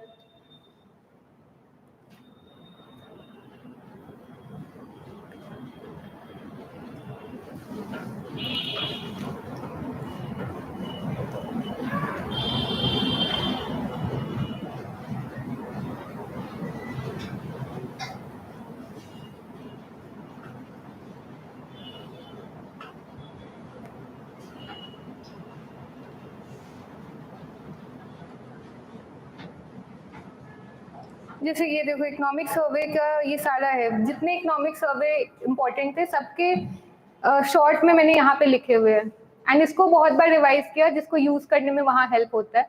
और ऑल्सो एक मतलब नहीं पता है किस साल का है तो 4 साल पुराना कोई भी कोट कर दो कि 2013-14 में पढ़ा था।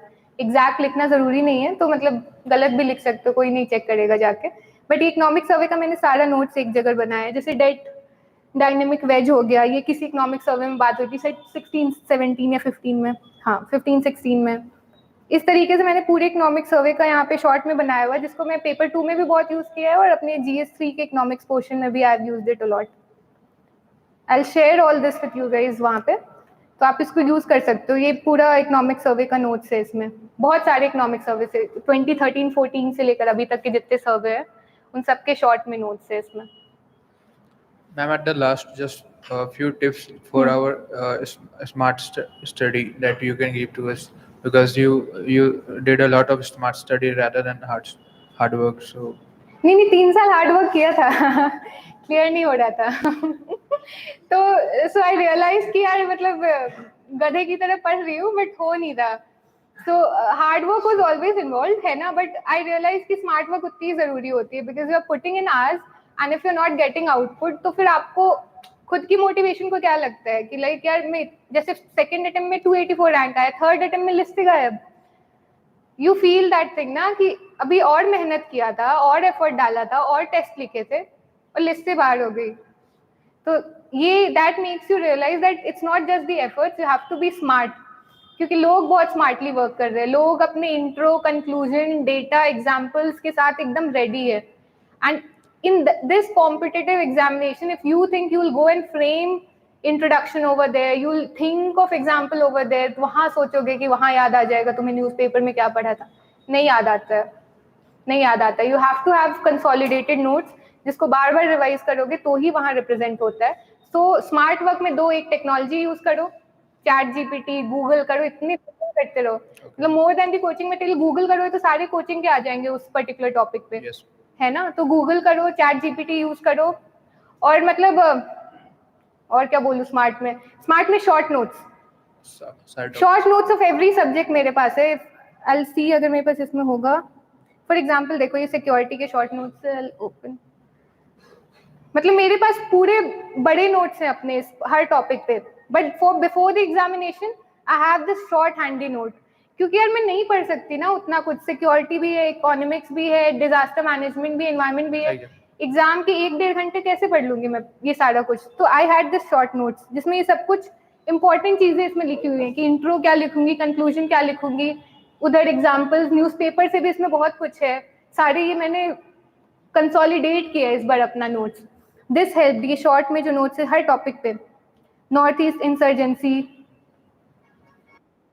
लेफ्ट विंग एक्सट्रीमिज्म, इतना ही पढ़ा था मैंने, इसी को मैंने मल्टीपल रिवीजन किया है क्योंकि वो बड़े नोट्स को बार बार रिवाइज नहीं कर पाती थी। तो मैं पढ़ लिया, I got the idea and then this was my multiple revision thing, इसी से मैं बार बार रिवाइज करके टेस्ट लिखती थी। This helped a lot, short notes helped a lot. Thank you.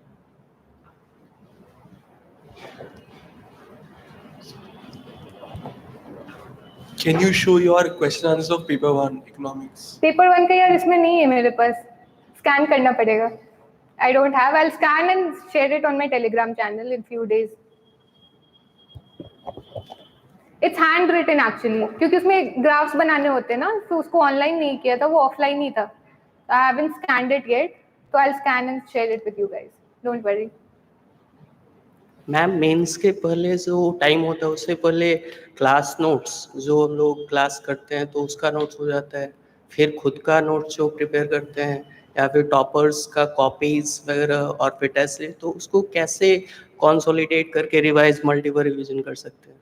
देखो जैसे मान लो सिलेबस का कोई भी एक टॉपिक हो गया, मान लो प्री इंडिपेंडेंस हो गया, तुम्हें सर ने कुछ क्लास में मान लो पढ़ा लिया है, तुम्हारे पास टॉपर की कुछ नोट्स है उसके ऊपर, तुमने खुद के कुछ रिसर्च पेपर्स पढ़े, सब एक जगह इंटीग्रेट होना चाहिए, what ever be your medium, online offline. मुझे ऑनलाइन अच्छा लगता है क्योंकि इंटीग्रेशन आसान होता है, कहीं भी कुछ भी डाल दिया, किसका भी कहीं उठा के डाल दिया, किसी का स्क्रीनशॉट लेके डाल दिया। I preferred it online medium to consolidate my notes, because उसमें क्या पेजेस लगाओगे, फिर कम जगह पड़ जाएगी तो किधर लिखोगे, तो ऑनलाइन कंसोलिडेट करोगे तो your notes would be very well consolidated. For example अगर सर ने कुछ पढ़ाया है, 2 पेज लिखाया है, आपने 2 पेज वो ऑनलाइन ही लिखा है, then you read from some toppers notes, तो आप उसके सर के बीच में भी जाके ऐड कर सकते हो। फॉर एग्जाम्पल लैंड रिफॉर्म के प्रोज क्या थे, सर ने 4 पॉइंट पढ़ा है, बट अगर आप कोई टॉपर्स के पढ़ते हो आपको 2 और अच्छे पॉइंट मिलते हैं, आप सर के नोट्स के नीचे 2 और पॉइंट ऐड कर दो। आप कोई रिसर्च पेपर पढ़ते हो, 2 और पॉइंट ऐड कर दिया। न्यूज़पेपर्स पढ़ते हो, कुछ करंट में लगता है कि लैंड रिफॉर्म रिलेटेड कोई इकोनॉमिस्ट कुछ बोल रहा है कि प्रेजेंटली पॉवर्टी या कास्ट सिस्टम कुछ के लिए लैंड रिफॉर्म इंपॉर्टेंट है, वहां से स्क्रीनशॉट लेके वहां डाल दिया, कंसोलिडेट। और ग्राफ्स हम लोग पेन से बना सकते हैं या फिर पेंसिल से मैंडेटरी है? पेन से बनाते हैं, बहुत लोग पेन से बनाते हैं, मैं पेंसिल से बनाती, गलती हो जाएगा तो मिटाना सही रहेगा। तो बाय द वे अगर वो मिस हो गया पेज बहुत दिन तो मिट गया तो फिर क्या कर सकते हो? क्या मिट गया? जैसे ग्राफ्स जो बनाते हैं पेंसिल से तो मतलब इरेज हो जाएगा। इरेज नहीं होता, मेरा नहीं हुआ तभी क्लियर हुआ है। मतलब मैं पेंसिल से बनाती थी और मेरा इरेज नहीं हुआ, नहीं इरेज होता है। मतलब मैं तो यार सच्ची जीएस में मैं डायग्राम्स भी पेंसिल से बनाती थी, मैप्स भी पेंसिल से बनाती थी, वो मेरी स्कूल की आदत है। ICSE board too much focused on your presentation and your writing skills, मैं पेंसिल से बनाती थी। और ये मेंस का जो है ऑप्शनल का जो पेपर होता है इसमें पॉइंट वाइज ज्यादा प्रेफर करना चाहिए या फिर paragraph wise? Point wise but more एक्सप्लेनेटिव, मतलब पॉइंट 2-3 लाइन की हो, ना कि 1 लाइन की जैसे जीएस में लिखते हो। And how we can improve in CSAT? Paper 1 थोड़ी क्या कहते हैं पैराग्राफ फॉर्म में होती है, थोड़ी पैराग्राफ फॉर्म में होती है पेपर 1 के जो आंसर्स होते हैं। सो आई शेयर, आप देख सकते हो कि मैं कैसे लिखती थी। पेपर 1 थोड़े पैराग्राफ फॉर्मेट में होते हैं, पेपर 2 इज पॉइंट फॉर्मेट, क्योंकि आपको बहुत सारे प्रोज कॉन्स लिखने होते हैं। पेपर 1 थोड़ी पैराग्राफ फॉर्मेट में ही होती है। और मैम सीसैट के लिए क्या स्ट्रेटेजी होना चाहिए? जैसे हर साल नया ट्रेंड आ रहा है सीसैट में, तो सीसैट मेरा क्लियर ही होता है हर सीसैट की साल। वजह से इस बार मेरा क्लियर नहीं हो पाया था। सीसैट मेरा पता नहीं हर साल बस क्लियर होता है, इसलिए मैं बोलती हूँ भगवान की कृपा मेरे ऊपर ज्यादा है। I just clear CSAT somehow, मतलब ज्यादा नंबर से क्लियर नहीं होता, बट मेरा ये है कि बेसिक्स मैंने कर लिए थे। कॉम्प्रिहेंशन में हमेशा ऑप्ट करती थी। Do you opt comprehension? हाँ, तो कॉम्प्रिहेंशन के क्वेश्चंस मेरे सही होते हैं, तो वो मेरा एक स्ट्रैटेजी था कि कॉम्प्रिहेंशन के सारे क्वेश्चंस करने अटेम्प्ट, और उसके बाद मैं मैथ सॉल्व करती थी।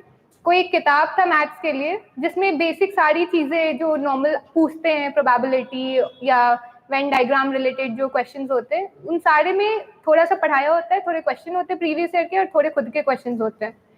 तो क्योंकि फर्स्ट अटेम्प्ट में मेरा CSAT बहुत बॉर्डर पे था, उसकी वजह से मुझे लग रहा था कि मेरा क्लियर नहीं होगा, तो सेकंड अटेम्प्ट में थोड़ी अवेयर हो गई थी कि चलो CSAT सॉल्व करना है। तो प्रीलिम्स का जब से प्रिपेयर कर रही थी 1 and 1.5 आवर्स मॉर्निंग में ड्यूरिंग प्रीलिम्स प्रिपरेशन में CSAT सॉल्व करती थी। I used to solve CSAT and फिर प्रीवियस ईयर के क्वेश्चंस भी लगाए थे CSAT के। CSAT डाइसी हो गया है, और अगर चाहो तो क्लासेस लेना है तो ले भी सकते हो। तो CSAT तो मैं सबको ये बोलती हूँ कि अगर लग रहा है कि डाइसी हो रहा है, it's not working out, you can take some form of help उस केस में, एंड सॉल्व करना जरूरी है। 2 घंटे का वो टाइमर लगा के कि कितने सॉल्व कर पा रहे हो, कितना बन रहा है। तो मैंने तो मैथ्स ही पढ़ा है पूरे जीवन, तब भी नहीं बनता। तो it is becoming dicey, I know that. मेरे खुद के बहुत फ्रेंड्स का नहीं हुआ है because of the CSAT this year.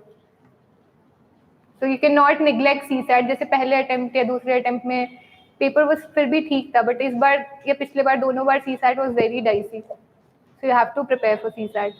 Cannot take it for granted। बहुत regret होगा कि GS में 100 नंबर आ रहे हैं एंड है ना, that's how। हम जैसे नोट्स बनाते हैं, आपने जैसे बताया जी ऑनलाइन ही मेनली जी, अगर हम हैंडमेड नोट्स बनाते हैं स्टार्ट जी, तो उसमें नोट्स बनाने के लिए आपने क्या किया, मतलब कोचिंग और बुक दोनों को कंसंट्रेट किया या फिर कुछ और भी पढ़ा? मैंने अपना नोट्स खुद ही बनाया था, माइक्रो या मैक्रो सबके नोट्स मैंने खुद ही अपने नोट्स बनाए थे। बाद में मुझे रविंद्र झा के सर के नोट्स मिले थे अपने एक फ्रेंड के थ्रू, जो उसने क्लासेस की थी, तो उसने नोट्स बनाए थे। तो मैंने देखा कि यार ये तो अच्छे, बहुत मेहनत लग गए मेरे, तो इसलिए मैं अब बताया मैंने कि किस किस एरिया में जो है रविंद्र सर के notes was good enough for the preparation, मतलब जरूरत नहीं थी उतनी मेहनत की। बुक से बनाया। पेपर 1 के नोट्स बुक से प्रॉपर बनाए हैं। जो भी माइक्रो की वो पूरी मोटी किताब पढ़ी है मैंने, उसकी पूरी नोट्स भी बनाई है, बट उतनी जरूरत नहीं थी, उतनी एफर्ट की जरूरत नहीं थी, इसलिए मैंने बोल दिया कि कहाँ पे मिनिमाइज किया जा सकता है आपका effort. Thank you. First of all congratulations ma'am. Thank you ma'am. ऐसे राइटिंग में मतलब एक्चुअली नॉर्मल क्वेश्चंस में हम लोग फ्रेम करके जा सकते हैं कि introduction, when it comes to essays बहुत कुछ आता है दिमाग में क्वेश्चन, क्योंकि सर्टेन नहीं होता है। तो ऐसे राइटिंग में हाउ शुड बी मतलब स्ट्रैटेजाइज इट? ऐसे में भी देखो यार, ऐसे में I don't know if I am the right person also and I am the wrong person also to suggest you about ऐसे, because in my second attempt I got 137 and this attempt 90 आया है।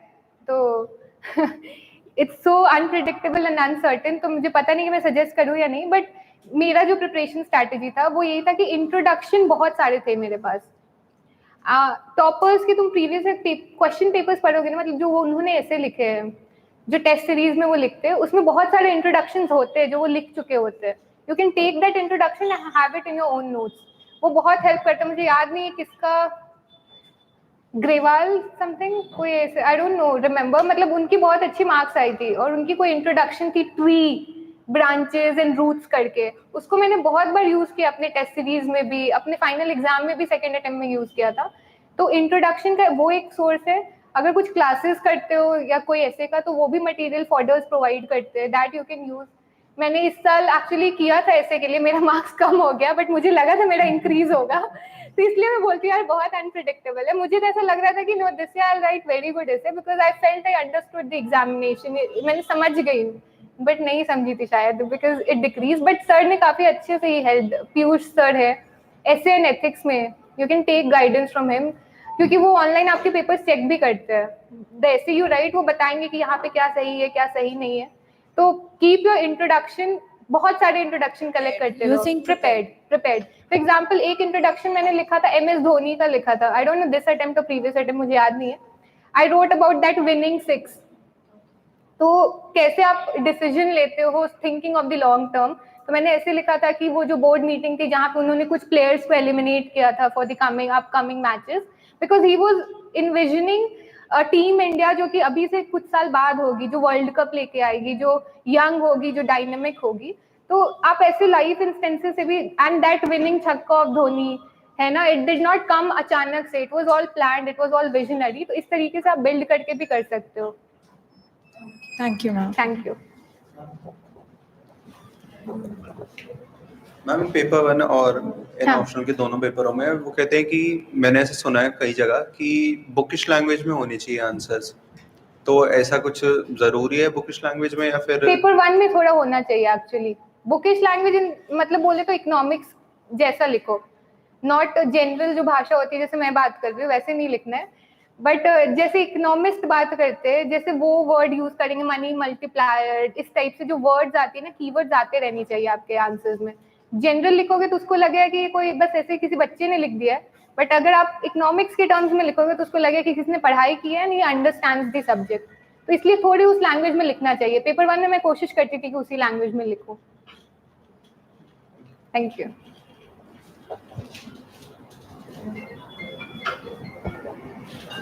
Ma'am, just last question. Like in this attempt, you were an officer, and so how was your strategy different in the ethics and essay, because you have a different mindset this time. You have a backup option this time. So how you see that? What difference was this time? Backup option था but I failed also ना third attempt में, तो वो Because this time you are like मतलब you, as an officer, how you wrote the exam, like officer. जब prelims थी उस समय भी मेरी ट्रेनिंग चल रही थी, Yes. So after result I think 5-6 days बाद ही थी प्रीलिम्स आई गेस। 2 दिन रोने के बाद आई वेंट पटना, उसके बाद I gave my prelims, came back over here. हमारा रूटीन होता था, जो ट्रेनिंग का रूटीन होता था, इट वाज 10 to 5, तो मे बी बिफोर दैट थोड़ी पढ़ाई की, आफ्टर दैट थोड़ी पढ़ाई की। सैटरडे संडेज फ्री होते थे और उसके बीच में डिपार्टमेंटल एग्जाम्स भी आ गए थे, उसके लिए भी पढ़ाई करो, डिपार्टमेंटल एग्जाम्स भी लिखो, ऑल दैट वो कंटिन्यूअस चल रहा था। बट मेरा वही था कि not look at that side of the life जो कि चल रहा है, मतलब अगर ब्रेक मिल रहा है तो उसमें भी पढ़ लिया, क्रिब नहीं करना कि टाइम नहीं मिल रहा, टाइम नहीं मिल रहा, टाइम नहीं मिल रहा है, जो मिल रहा है उसमें पढ़ती थी। एंड लास्ट में जब एग्जामिनेशन बहुत क्लोज आ गया था, दे प्रोवाइडेड थोड़ा रिलीफ, 20 days ऑफ दे दिया, एंड दैट 20 days काफी हेल्पफुल था एक्सटेंसिवली फुल ऑन करने के लिए। अदर देन दैट वही था 10 to 5 जो क्लासेस चलती थी, उसके बीच में टाइम मिला या उसके पहले या बाद में जो टाइम मिला। एंड सेकंड क्वेश्चन, लाइक आपने लंबे टाइम से प्रिपरेशन किया, तो आपके जो नोट्स बने थे स्टार्टिंग से जनरल स्टडीज के लिए, तो उसमें आपने कैसे ऐड ऑन करते गए? आप नए नए स्कीम्स गवर्नमेंट के आए तो आपने कैसे ऐड ऑन किया, और उतना वास्ट नोट्स में आपने, क्योंकि काफ़ी ज़्यादा स्टडी मटेरियल्स हो जाता है, तो आपने कैसे उसे स्मार्टली लाइक यूज? मेरा वही था, कंसोलिडेटेड था, सारा नोट्स ऑनलाइन था, करंट अफेयर्स वहीं पे मैं डालती जाती थी। और फिर क्या क्या इस बार ये चेंज किया कि 1-1.5 महीने होने के बाद जितने भी नोट्स अभी तक मैंने प्रिपरेशन में बनाए थे ऐसे बना लिया, देख रहे हो ना। थोड़ी अचानक फैंसी बियर और ये सब न्यूज़पेपर के ही है, ये सब जो कीवर्ड्स देख रहे हो या ये सब जो इतने सारे चीज मैंने पढ़े हुए, तो जितने साल के सारे नोट्स थे ना उसको मैंने ऐसे ब्लॉक वाइज कंसोलिडेट कर दिया इस ईयर, ताकि मुझे मतलब ज्यादा नहीं पढ़ना पड़े। शॉर्ट नोट्स कर दिया, नोट्स को अपने शॉर्ट कर दिया, अपने खुद के नोट्स से खुद से शॉर्ट किया, ताकि मुझे समझ में भी आती है। मतलब तुम पढ़ोगे तो शायद समझ में आएगी कि ये क्या एक वर्ड लिखा हुआ है, but because I had long notes behind this backing me, तो मुझे ये छोटे वाले समझ में आते हैं। And ma'am, like you got the service last year with economics optional, but again you thought of changing the optional this time, but you didn't change. So why you didn't change? वही तो मैं बता रही थी, इश्क नहीं छोड़ते, तो इट्स सिमिलर टू दैट। मतलब यार तुम इतना कुछ दे चुके होते हो किसी चीज में, तो यू फील कि यार शायद थोड़ा सा और करूंगी तो it will work out, and that is the feeling. मतलब preparing a whole new optional is like moving on to a whole new person altogether, so you don't know if it will work, क्या पता दूसरा वाला work करेगा या नहीं। if this has not worked, you are not sure the other one will work, तो फिर लगता है कि इसी में एक बार और ट्राई करते हैं, और ये एक बार चलता रहता है। Last.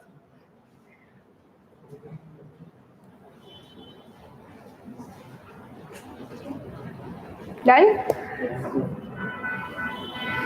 Thank you so much इतनी मेरी बकवास सुनने के लिए।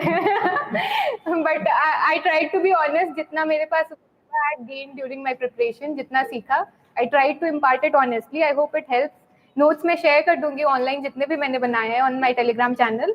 यूज इट मतलब wisely, plus make your own notes. मैंने सफर किया है ना टॉपर के नोट्स से, इसलिए मैं बोल रही हूँ कि लगता बहुत ल्यूक्रेटिव है कि वाओ क्या कंसोलिडेट करके बनाया, इसी से पढ़ लेती हूँ.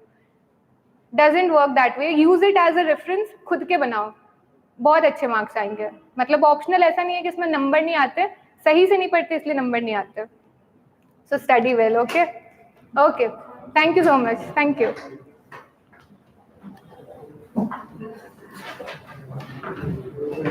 ठीक है, बाय.